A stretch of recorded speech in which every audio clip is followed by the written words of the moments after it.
So this is Pixel Junk Eden. This is a game I haven't ever played before. You've heard nothing of it? Never well, played I've heard it? of it, but I don't have a PlayStation 3. Okay. This is actually our home garden. And who we're these grimps. They're called grimps because they grip and they jump. Okay. And they move along the plants. They also have the ability to tether and swing. So they're almost like little insects. Very much so. But if you look kind of close, you can actually see they have like a wristwatch and you know, a little backpack and cute stuff. Little characters. Yeah. There's a lot of concept out there about saying, oh, two-dimension really doesn't belong on a high-def system. All of the games in the first series of Pixel Junk are set out to prove that two-dimensional games can be great in high definition. Right. Well, we all know that 3D is just a fad. No, I mean, I totally believe that. I'm not joking.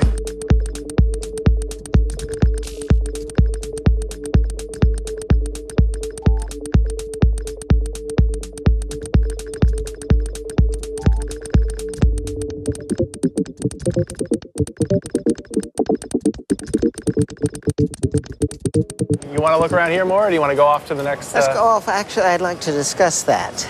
Oh, Pixel Junk Eden. Yes, Yeah, let's discuss Pixel Junk Eden. So You should discuss before we leave the show floors that this is your baby here. it's very different. I Than what started in your living room? Yes, yes. What I started was collegial. And this is, I guess, this aspect is sort of an industry. This is commercial. Expo. Yeah. This is what the industry is now, and this is what the show should be. You look at the talks, and it's all about, you know, oh, here's how I got my business off the ground. Here's how I got my particle effects for my rain to look just right. The best I ever saw was something about two guys saying, giving a talk on the physics of how the female breast bounces. And so how to design the Right. Whoa, whoop-de-doo. But anyway, so Pixel Junk Eden is, you know, a prime example of the sort of thing I think that you talk about when you criticize the Independent Games Festival.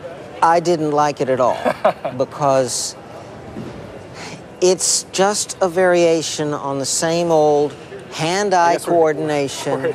We're into no man's land here. You know, can you twiddle your fingers fast enough to make cute things happen on the screen? Well, okay, fine. It's a very good variation on that. Right. But so what? I mean, the basic genre of coming up with clever ways to twiddle the buttons. Right. That's been done a million times. The reflex challenge. Pac-Man. Yeah. I mean, Pac-Man did it pretty well. Now this is better, but why didn't you? It's arguable whether it's better. They've completely removed the challenge.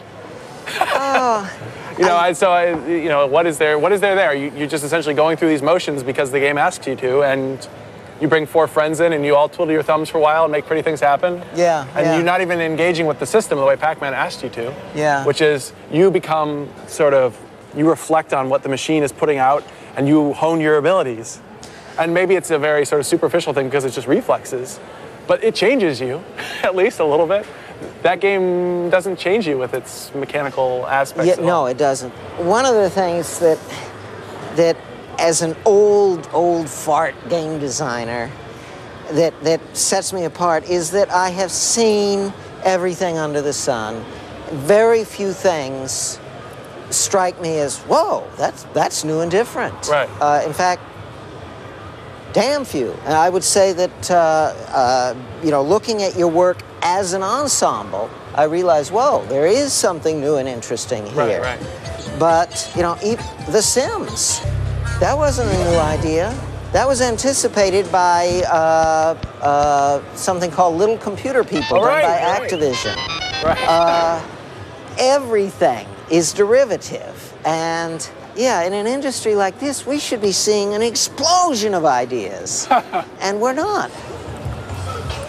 I don't know. I mean, I guess you're completely adverse to the idea of ever coming back and making a game ever again. Yeah, I wouldn't want to. I mean, in that, you know, interactive storytelling clearly is interactive computation, can kind of be lumped under a similar super banner. Here's one way of expressing my personal strategy here.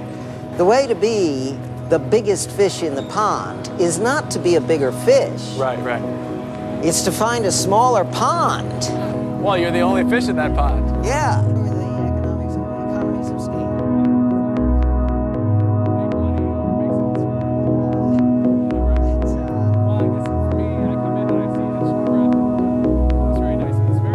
You know, you were asking where we're going to move in New Mexico, whether it's going to be Albuquerque or more off the beaten path. And in fact, we don't have a car, so we are sort of stuck. We would like to live off the beaten path for the benefits that it brings, but then we can't get to the places that we need to go. So we always have to live in somewhat of an urban setting. Yeah. So we're moving to Las Cruces, which is a medium-sized college town. Yeah. With a good public transportation and. You know, you have a small yard around your house where you can do some gardening and so on. Well, you're not going to do much water-heavy gardening. Not water-heavy.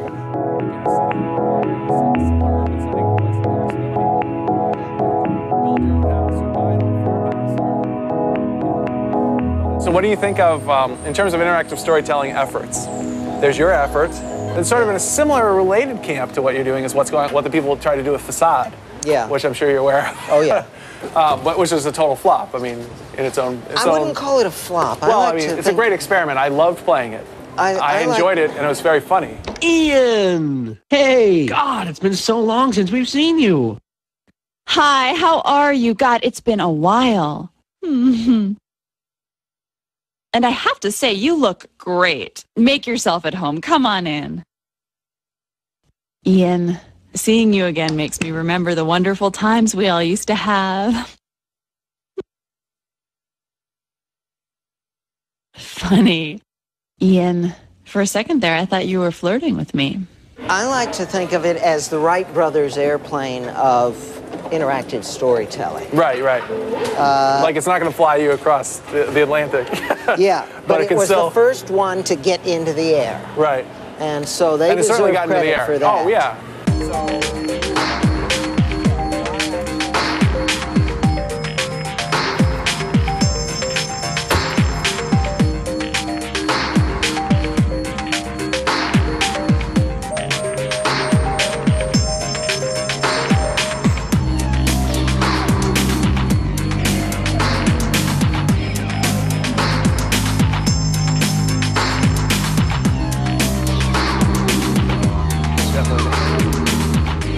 Thank you. Hi. Wow. So I guess you know more about this than I do. You can lead the way. Let me tell you the story of why I got into games. I was part of the Vietnam generation. You know, we all felt very strongly that that war was wrong.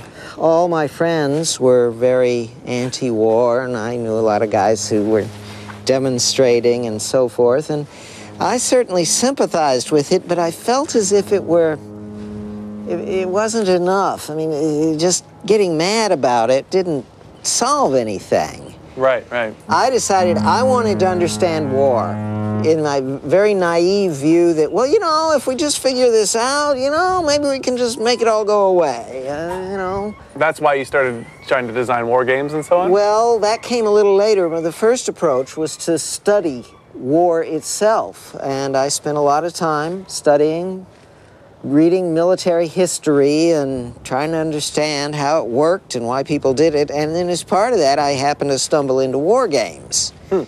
And those were fun. These were, before you were doing them on computers, you were probably looking into these were board games. Yeah, right, the hex grids and so on. Yep. These were very serious games. Right. You think my rule books were bad. Well, I've heard legends. Anyway, now wait, what did these do? So what's that? That's Alcatraz. That's Alcatraz. Yeah. In 1974, I ran into this guy at the computer center who was working on a program to do a game called Blitzkrieg, which was one of the classic board games. Right, right. I told him he was crazy. You know, it can't be done. You were talking about because of the artificial intelligence issue? Yeah, okay. yeah.